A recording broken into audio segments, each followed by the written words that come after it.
Greetings, everyone. Welcome back. So, thank you all who have been sharing the videos and following these posts.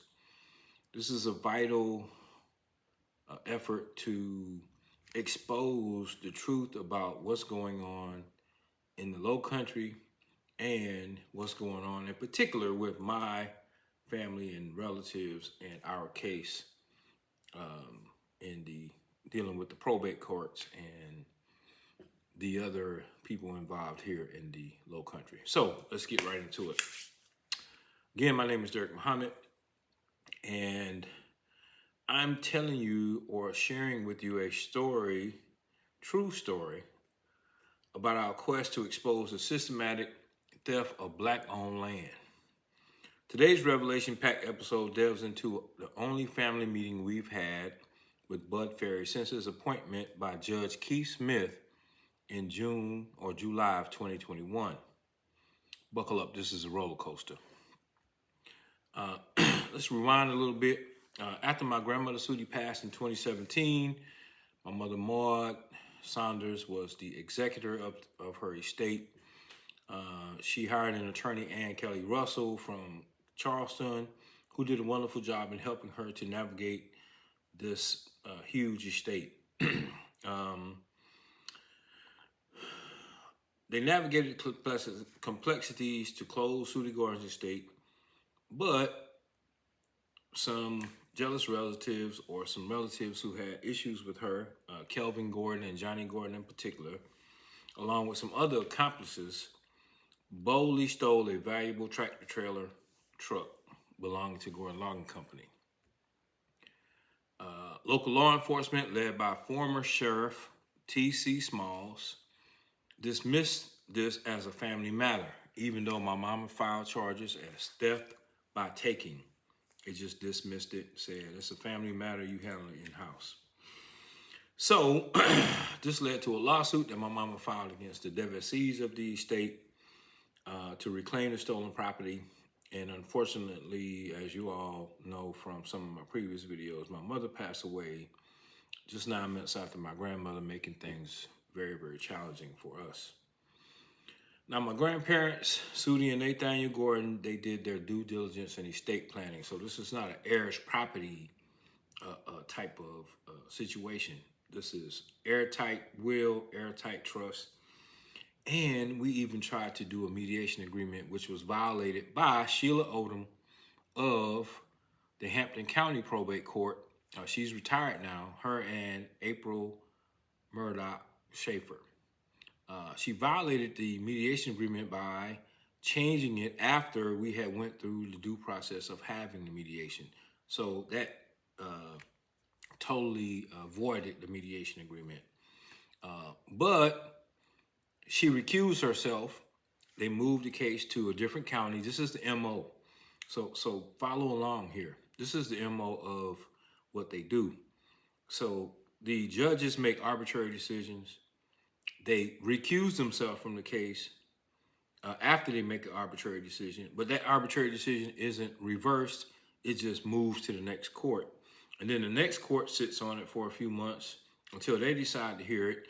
And then because they don't want to be called out or shown to be wrong, most times they just continue it until you hear 6, 7 years down the road. Anyhow, let's keep going. So after we did the estate planning, or after we did the estate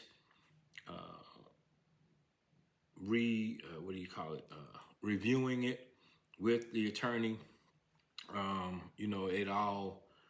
some people didn't agree with what they got out of the deal. That's where the problem starts, right? So review my previous emails called Rattlesnakes Don't Commit Suicide. That might go over some of y'all here, but just kind of think about that for a minute. So even with impeccable estate planning, the probate court in Hampton, led by Sheila Odom, who's retired now, and April Murdoch Schaefer, failed to administer the Sudie Gordon's estate properly. They didn't follow Sudie's will and didn't recognize the trust governing the Gordon Logging Company was not under their purview. Okay, let's talk about Bud Ferry now. So, Judge Keith Smith, the Allendale County Probate Court, appointed Bud Ferry to finish closing the estate of Sudie Gordon.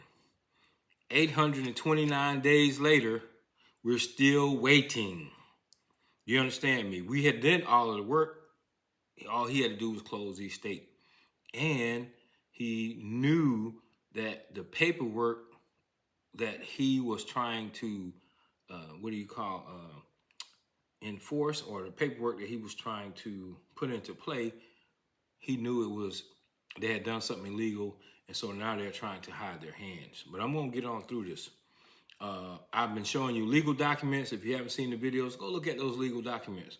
Go look at the footage of Lieutenant Craig Smith giving me and my sister a trespassing ticket. Look at the police report that I provided you on those things, and it says nothing about trespassing, and it says nothing about you can't come back to the property or anything like that. Check it out for yourself. Now, after all of this, Bud Ferry has been leasing out property since 2022 and pocketing the money. So he opened an account, and this is on the record. I have the record. I'm going to let you hear it.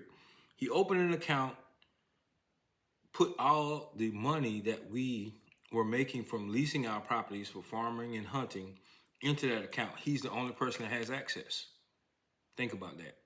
He's the only person that knows what that account balance is. When I asked other family members, nobody's heard from him since July of 2022. I'm telling you, this is a deep, deep story here. The videos you've seen of Bud Ferry, Lieutenant Craig Smith, and the Gordon relatives of mine, Kelvin and Johnny in particular, Tracy Gordon behind the scenes, is just the tip of the iceberg. What made the Murdaugh case famous in Hampton County is standard operating procedure for the local courts, lawyers, and some corrupt law enforcement officials. This isn't just about one case. It's a systematic issue that permeates our local politics.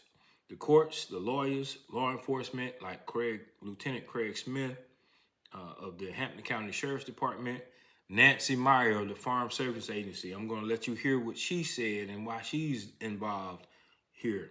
The tax assessor's office, who went in and changed the address where you send the taxes to someone else, and told me, oh, we just changed our policy and we can't change that back. The Palmetto Electric Company and their representatives, I got that too. You'll hear that coming up. They're all a part of the system. The infamous Murdaugh case is just a window into the deeper problems of small-town politics in the Low Country. We need to expose and dismantle the systematic destruction, not just for Black families, but for all families and of all backgrounds. Help us spread the truth. Share these videos, start conversations, and let's break the chains of this unjust system. Expose this system. Help us. Thank you very much for listening for today. Peace.